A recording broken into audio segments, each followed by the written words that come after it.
बिस्मिल्लाहिर्रहमानिर्रहीम। Dear students, अस्सलाम वालेकुम। आज हम PSY 611 ethical issues in psychology का शॉर्ट लेसन नंबर 45 को स्टार्ट करेंगे, जो कि लास्ट लेसन है PSY 611 ethical issues in psychology का। लेसन नंबर 45 का नाम है dealing with orders and ethical behaviour. ये लेसन बहुत इंटरेस्टिंग है। इस लेसन को ना लास्ट में नहीं रखना चाहिए था, या फिर दरमियान में रखना चाहिए था, या फिर इसको ना 10th नंबर पर, या फिर 12 लेसन नंबर 20 नंबर पर जो है वो इस लेसन नंबर 45 को रखना चाहिए था। ओवरऑल इस लेसन में आपको बताया गया है कि अनएथिकल बिहेवियर जब होता है किसी भी सिचुएशंस में, तो एक मेंटल हेल्थ प्रोफेशनल या फिर एक थेरेपिस्ट किस तरह से अनएथिकल बिहेवियर को कंट्रोल कर सकता है या हैंडल कर सकता है, आप स्टूडेंट्स को इस लेसन नंबर 45 में देखने को, सुनने को और जानने को मिलेगा। और मेरी रिक्वेस्ट है, लेसन को स्टार्ट करने से पहले मेरे अमूमन जो न्यू सब्सक्राइबर है या फिर हम पुराने सब्सक्राइबर हैं वो मेरी रिक्वेस्ट से वाकिफ़ ही होंगे। और मेरी रिक्वेस्ट यही है कि अगर आपने अभी तक, ये अब लास्ट लेसन है, तो अब इस लास्ट लेसन में ये रिक्वेस्ट को आप एक्सेप्ट कर लीजिएगा, ओके। कि अगर आपने साइकोलॉजिस्ट कम्युनिटी यूट्यूब चैनल को सब्सक्राइब नहीं किया तो काइंडली प्लीज़ आप साइकोलॉजिस्ट कम्युनिटी यूट्यूब चैनल को सब्सक्राइब कर दें, वीडियो को लाइक करें, क्लासमेट के साथ शेयर करें। और अगर आप मॉडर्न और इस्लामिक साइकोलॉजी को जानना चाहते हैं तो Inner Psychoflix YouTube channel powered by psychologist community, इसी वीडियो के डिस्क्रिप्शन में आपको इनर साइकोफ्लिक्स यूट्यूब चैनल का लिंक भी मिल जाएगा। और आप हमें इंस्टाग्राम, टिकटॉक, ट्विटर और फेसबुक में भी फॉलो कर दें। इसी वीडियो के डिस्क्रिप्शन में आपको इंस्टाग्राम, टिकटॉक, ट्विटर और फेसबुक का लिंक भी मिल जाएगा। लेसन के स्टार्ट में आपको बताया गया कि बहुत ज़्यादा ना साइंटिस्ट और एडवांस्ड स्टूडेंट्स ये बताते हैं कि इन्हें ना अपने पीयर्स की तरफ से ना साइंटिफिक मिसकंडक्ट का पता चलता है, लेकिन वो इसके बारे में ना कुछ नहीं करते। बहुत कम केसेस ऑफ साइंटिफिक मिसकंडक्ट ऐसे होते हैं जो ना अप्रोप्रिएट एजेंसीज को रिपोर्ट किए जाते हैं। अच्छे लोग भी कभी कभी ना अपनी बेखुदी में ना अनएथिकल बिहेवियर दिखाते हैं, और इन्हें ना आप और इन्हें अपने आप का भी पता नहीं चलता। जैसे कि एज अ साइकोलॉजिस्ट हम भी कभी कभार ऐसे अनएथिकल बिहेवियर कर देते हैं कि हमें खुद का पता नहीं होता। एज अ ह्यूमन बीइंग ये हर एक इंसान के अंदर एरर है, ओके। तो साइकोलॉजिस्ट बनने का मकसद ये नहीं कि आप अपनी नफ्सियात के बारे में मुकम्मल जान चुके हैं या अगले की नफ्सियात के बारे में बहुत कुछ जानते हैं। और या फिर एक आमतौर पर ना ज़्यादातर मैंने फीमेल्स के अंडर भी काम किया और फीमेल्स को भी लीड किया है। अक्सर फीमेल्स क्या होती हैं, जब नफ्सियात के बारे में ज़्यादा जान लेती हैं तो कहती हैं कि हम मिनी गॉड बन चुकी हैं, अल्लाह माफ़ करे। तो ये मिनी गॉड या नफ्सियात के बारे में जानना ये सबसे बड़ा हुनर नहीं है। God is the greatest power of the universal. और गॉड कौन है? अल्लाह, सिर्फ एक खुदा है जिसने हमें पैदा किया है। वो पैदा करने वाला हमारी नफ्सियात से बखूबी वाकिफ़ है, और किस किस नफ्सियात में किस टाइप का एरर डाला हुआ है ना, अल्लाह ताला जानता है, ठीक है। और अल्लाह ताला कभी भी चाहे किसी भी नफ्सियात को बदल सकता है, और किसी भी परफेक्ट नफ्सियात के अंदर भी जो है वो नुक्स डाल सकता है। ये अल्लाह ताला की मर्ज़ी है। तो जैसे कि मैं बता रहा था आप स्टूडेंट्स को कि अच्छे लोग भी ना कभी कभी अपनी बेखुदी में ना अनएथिकल बिहेवियर दिखाते हैं, और इन्हें ना अपने आप का भी पता नहीं होता। अगर किसी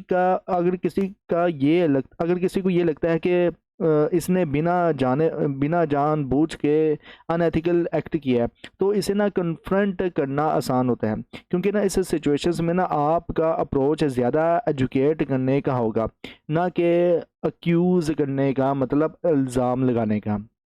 अनएथिकल बिहेवियर दिखाने की वजह ना तीन चीज़ों पे डिपेंड करती है। नंबर वन पे इंसान का अपने अनएथिकल एक्ट करने का मॉरल असेसमेंट। नंबर टू पे वो जो बेनिफिट्स एक्सपेक्ट करता है अनएथिकल एक्ट से। नंबर थ्री पे वो किस हद तक रिस्क महसूस करता है कि पैदा मतलब कि नंबर थ्री पे कि वो किस हद तक ना रिस्क महसूस करता है कि जो है मैं पकड़ा जा सकता हूँ इस हवाले से, ओके। मज़ीद आपको बताया गया कि अगर कोई इंसान अनएथिकल एक्ट करने का सोचता है तो इसका ये सोचना ना जल्दी चेंज हो सकता है। अगर आपको ना अपनी वैल्यूज़ और प्रोफेशनल स्टैंडर्ड्स का एहसास हो जो उसे अनएथिकल एक्ट नहीं करने देगा। अगर कोई ना इंसान अपने आप को कन्वेंस कर लेता है कि ये एक्ट एक्सेप्टेबल है, तो भी ना अगर उसको ना बेनिफिट का आइडिया कम होगा, और और रिस्क जो है वो ज़्यादा होगा, तो वो ना अनएथिकल एक्ट करने से बच सकते हैं। जब इंसान अपने अनएथिकल एक्ट को जस्टिफाई कर लेता है तो इसके लिए ना तो वो क्या करता है कि फ़ायदा देखता है और रिस्क भी कम समझता है। तो इसका ना इंटेंशनल, तो उस इंसान का जो इंटेंशन होता है वो बहुत स्ट्रॉन्ग हो जाता है। इसलिए पीयर्स और कोलीग्स वो लोग होते हैं जो सबसे ज़्यादा ना हेल्प कर सकते हैं, जिसमें वो किसी अनएथिकल बिहेवियर्स को ना रोक सकते हैं और इसके कंसिक्वेंस को ना कम कर सकते हैं। अनएथिकल बिहेवियर को ना हैंडल करते वक्त 3 टाइप्स के इंटरवेंशंस हेल्पफुल होती है। कौन कौन सी? नंबर 1 पे है रिमाइंडिंग। अच्छा, ये एग्जाम पॉइंट ऑफ व्यू से बहुत इंपॉर्टेंट है कि आपसे पूछा जा सकता है कि बिहेवियर को हैंडल हैंडल करने के लिए कौन सी 3 टाइप्स की इंटरवेंशंस है जो हेल्पफुल होती है। नंबर 1 पे रिमाइंडिंग है। ये उस वक्त काम करती है जब सबटली मॉरल बिहेवियर के बारे में अवेयरनेस इंक्रीज होती है, जिससे डिसऑनेस्टी जस्टिफाई करना मुश्किल हो जाती है। विजिबिलिटी मतलब ये सोशल क्यूज के ज़रिए काम करती है जो लोगों को एनोमियसली बिहेवियर करने से ना रोकती है। पीयर मॉनिटरिंग को इनकरेज करती है और रिस्पॉन्सिबल नॉर्म्स को एलसाइट करती है। और नंबर 3 पे सेल्फ इंगेजमेंट है और ये इंसान को ना मोटिवेट करती है अपने आप को ना मॉरली एक्ट करने के लिए और अपने पॉजिटिव सेल्फ इमेज को ना मेंटेन करने का कमिटमेंट बनाती है। आगे है hints for engaging in informal confrontations. Informal peer से मॉनिटरिंग करना एक अच्छा फ़ायदा ये है कि जब ये काम करता है तो दोनों गोल्स सिमिल्टेनियसली अचीव हो सकते हैं। एक प्रॉब्लम सॉल्व होती है और कॉलीग को फॉर्मल स्क्रूटिनी से बचाया जा सकता है। इनफॉर्मल अप्रोच अपनाने के लिए ना कुछ इंपॉर्टेंट हिंट्स हैं। नंबर 1 पे अगर बात की जाए तो पीयर कन्फ्रंटेशंस प्रेपरेशंस है। इसमें ना कुछ पॉइंट्स हैं। तो इन नंबर 1 पे है पॉइंट, आइडेंटिफाई करें जो रेलिवेंट एथिकल प्रिंसिपल या लॉ है जो suspected branch of professionals ethics से रिलेटेड हो। और नंबर 2 पे आपने ना अपने मोटिवेट्स आपने ना अपनी मोटिवेशंस को ना सोच समझ कर एसेस करें करें कि आप कन्फ्रंटेशन से करना चाहते हैं या अवॉइड करना चाहते हैं। नंबर 3 पे के कल्चरल इश्यूज को ना कंसिडर करें जो आपको बेहतर समझने में मदद दे सके। और नंबर 4 पे है एविडेंस की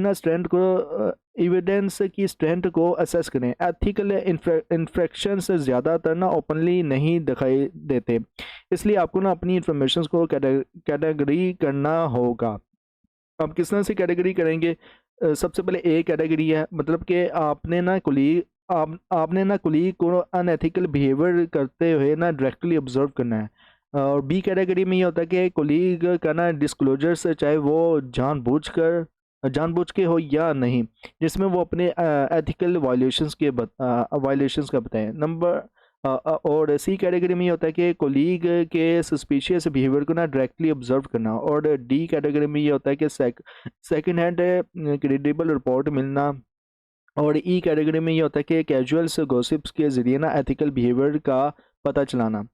ओके, तो 5 पॉइंट की तरफ आते हैं। तो इसमें ना आपको बताया गया है इस पूरे 5 पॉइंट के अंदर कि इस स्टेज पे ना आपने ट्रस्टेड कोलीग से ना कंसल्टेशन से करना बहुत ज़रूरी होता है, जो एथिकल इश्यूज़ को ना समझने में सेंसिटिव हो। और इसमें क्या होता है कि द कन्फ्रंटेशंस आ जाता है। तो अगर कन्फ्रंटेशंस ज़रूरी हो तो नीचे दिए गए ना पॉइंट्स आपकी मदद करेंगे। कौन कौन से? नंबर 1 पे जो पॉइंट है, schedule the meeting in advance है। इसमें क्या होता है कि अगर आप डिसाइड करते हैं कि डायरेक्ट मीटिंग होगी तो इसे ना एडवांस में शेड्यूल करें, लेकिन ऐसे नहीं कि वो थ्रेटिंग लगे। ओके। और 2 की बात की जाए तो नंबर 2 पॉइंट में है, set the tone for constructive and educative sessions. इसमें यह होता है कि अपने आप को ना एक्यूजर्स, जज और यहाँ पनिशमेंट देने वाला ना समझे। आपको ना अपने कोलीग के साथ ना अलाइंस बना के ना बात करनी चाहिए। ओके। और जो है वो 3rd पॉइंट है, calm when the entering the confrontations face remain calm and self confident. इसमें ये होता है कि अगर आपके कुलीग को इमोशंस आते हैं, मतलब कि वो इमोशनली है, तो आपको ना क्लेम रहना चाहिए और इन्हें ना फील करना चाहिए कि आप नॉन थ्रेटिंग है, ठीक है, ये चीज़ होती है।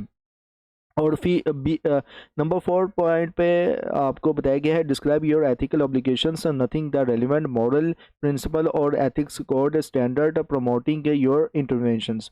मतलब ये कि आपने ना एथिकल ऑब्लिगेशंस को ना डिस्क्राइब करना है।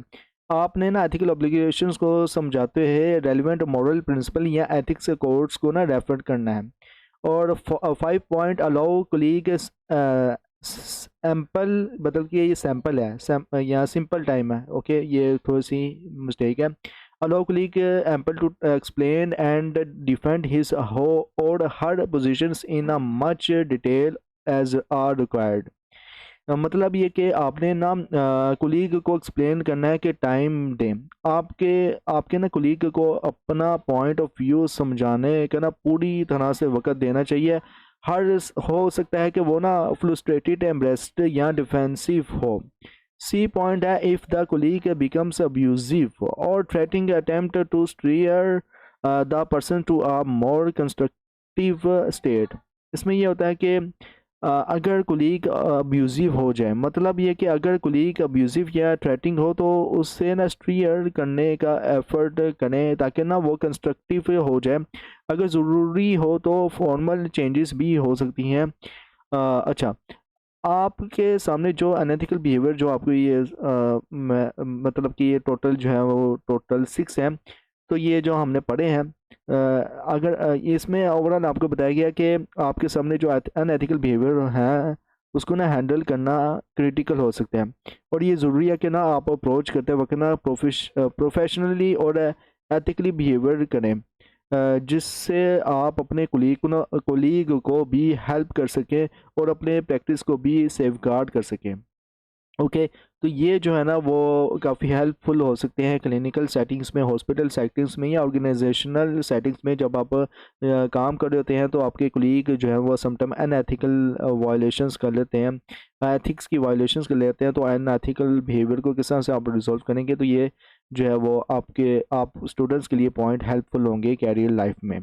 इश्यूज इन एन इनफॉर्मल रीसोल्यूशंस की बात की जाए तो इसमें आपको बताया गया है कि हरासमेंट और इंटीमिडेशंस के इंसिडेंट की वजह से ना एथिक्स कोड्स ये अलाउ करती है कि मेंबर्स डिसाइड कर सकें कि क्या डायरेक्ट अप्रोच सही है या नहीं। लेकिन अगर इनफॉर्मल सोल्यूशन से मिलना मुश्किल हो और बहुत नुकसान हो चुका हो या होने का ख़तरा हो तो फॉर्मल एक्शंस लेना ज़रूरी होता है, जैसे कि लाइसेंसिंग बोर्ड या एथिक्स कमेटी को कांटेक्ट करना। मिसाल के तौर पर एथिकल वायलेशंस अक्सर उन कोलीग्स से होती है जिनका बिहेवियर या professional judgement addictions, physical emotional problems या मटेरियल मैरिटल इश्यूज से अफेक्टेड होता है।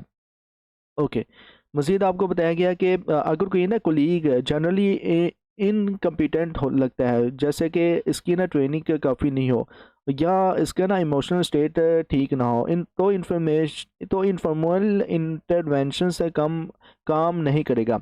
ऐसे लोग ना अक्सर अपने वीकनेस को ना समझ नहीं पाते और क्लाइंट्स को ना नुकसान पहुंचा सकते हैं। लेकिन अगर इनकम्पिटेंस सिर्फ एक स्पेसिफिक टेक्निक या एप्लीकेशन तक लिमिटेड हो और इसे इम्प्रूव या डिसकंटिन्यू किया जा सके तो इनफॉर्मल इंटरवेंशंस अभी भी एक फेसिबल ऑप्शंस है।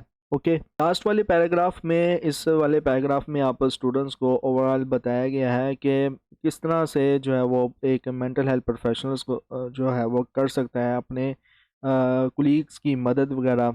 मतलब इसमें ना आपको बताया गया है कुछ इस तरह से इस वाले पैराग्राफ में कि कभी कभी मेंटल हेल्थ प्रोफेशनल्स को ना किसी दूसरे कुलीग या क्लाइंट से रिक्वेस्ट मिलती है कि वो ना किसी एलिज्ड वायलेटर को ना कन्फ्रंट करने में ना मदद करे, लेकिन रिक्वेस्ट करने वाला अपनी ना आइडेंटिटी छुपाना चाहता है। ऐसे लोग ना अक्सर रेट्रीब्यूशंस का खौफ रखते हैं और यहाँ अपने आप को ना डिफेंड करने में कॉन्फिडेंट नहीं होते।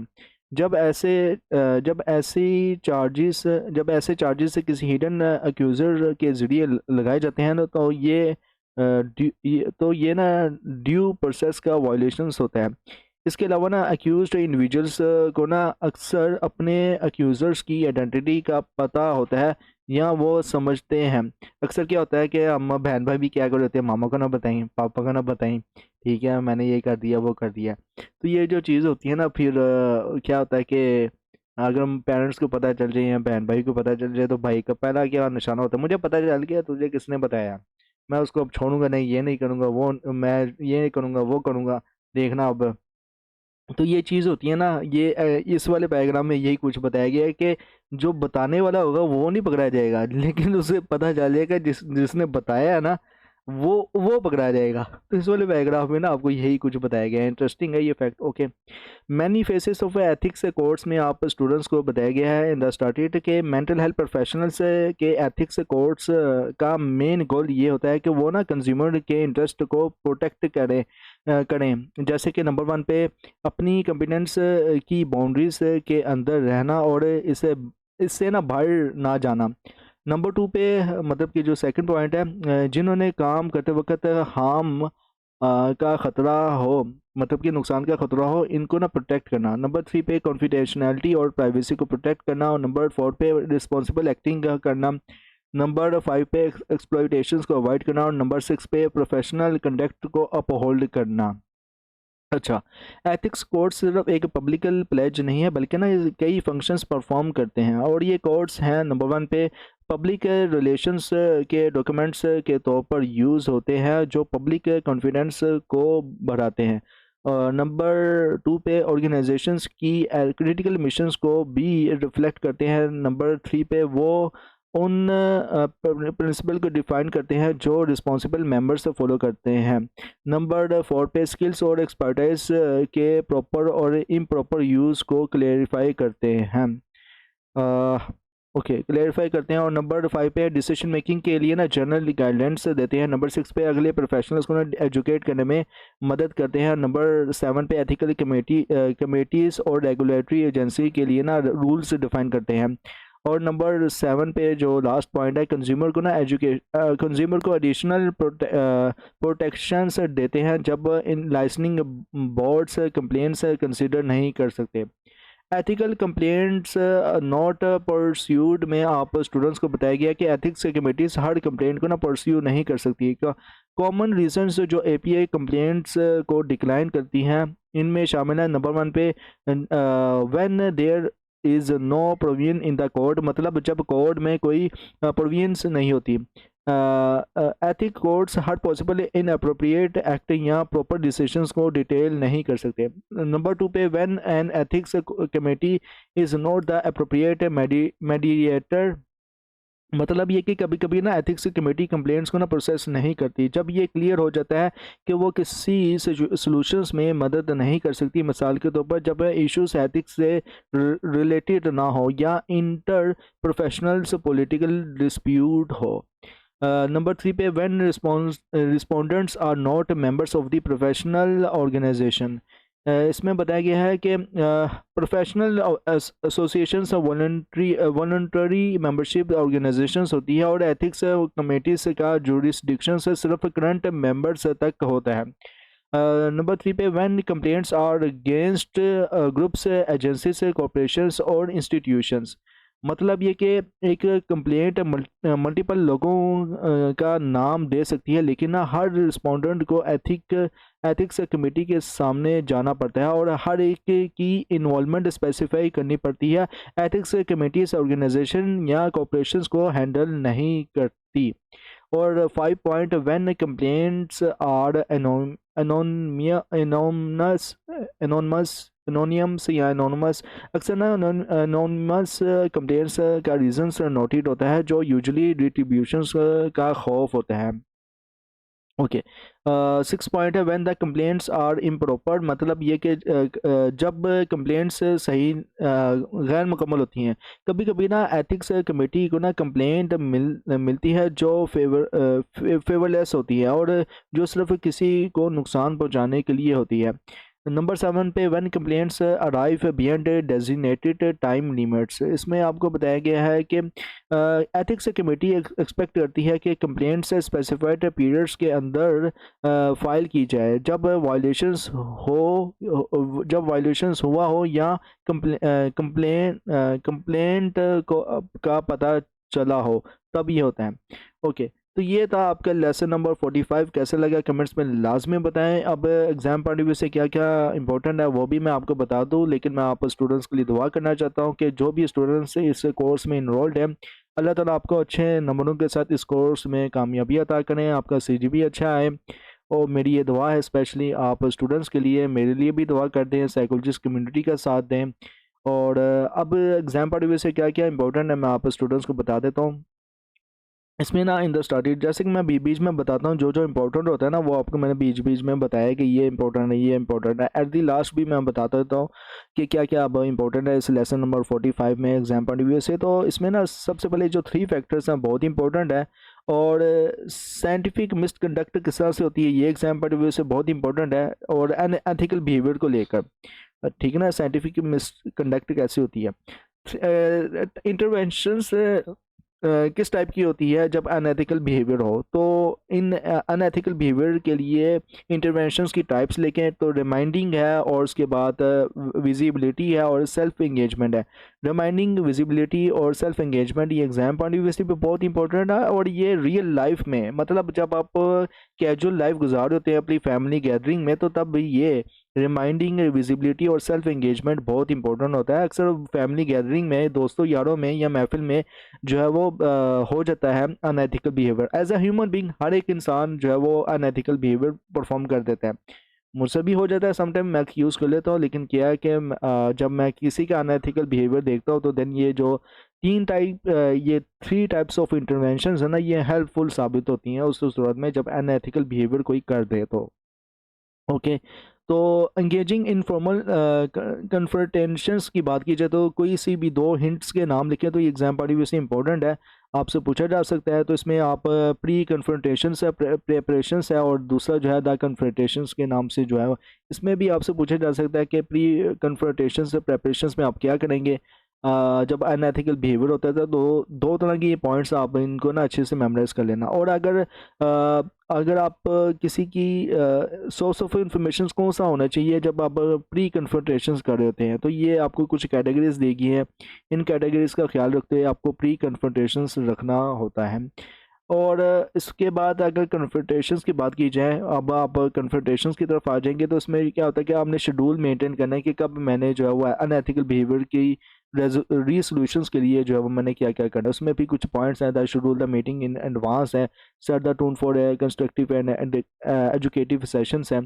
तो ये एग्जाम पर वैसे इंपॉर्टेंट है और रियल लाइफ में भी बहुत इंपॉर्टेंट है। इसमें डिफरेंट जो पॉइंट्स पढ़े थे इनमें से 2-3 पॉइंट्स आप इसको मेमोराइज कर लेना।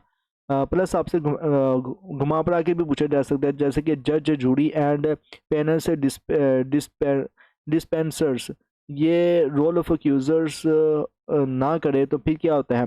Set the tone for our constructive and educative sessions जो है वो लेना पड़ता है इस सूरत में। इसी तरह आपको कोई सिनेरियो वगैरह देखकर ना आपसे पूछा जा सकता है ये कन्फ्रंटेशंस किस टाइप के हैं।